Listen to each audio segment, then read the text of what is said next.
இன்றைக்கி கொள்ளு பருப்பு சட்னி எப்படி செய்யறதுன்னு பார்க்கலாம்.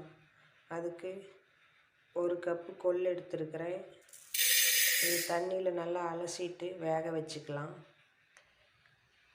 2 டம்ளர் தண்ணி ஊற்றிக்கலாம். 1 ஸ்பூன் மஞ்சள் தூள் போட்டுக்கலாம்.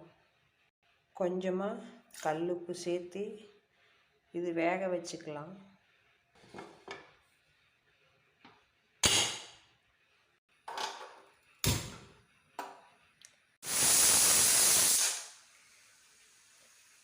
ஒரு 5 விசில் விட்டு எடுத்துக்கலாம். அப்போ தான் கொள்ளு நல்லா வேகும்.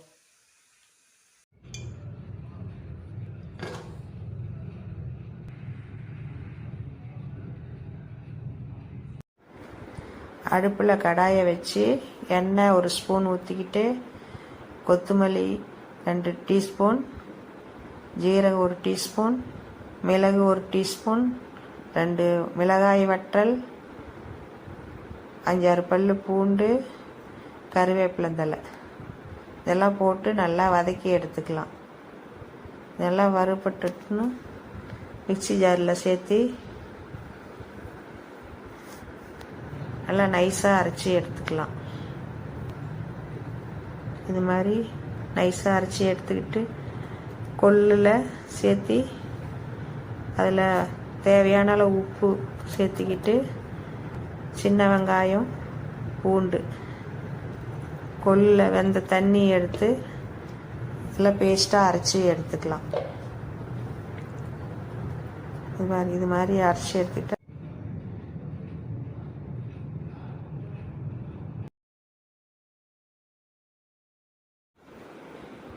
சூடான சாதத்தில் கொள்ளு பருப்பை போட்டு அதில் 2 டீஸ்பூன் நெய்யை ஊற்றி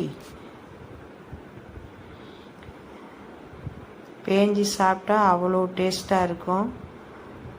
நீங்களும் வீட்டில் செஞ்சு பாருங்கள், சூப்பராக இருக்கும்.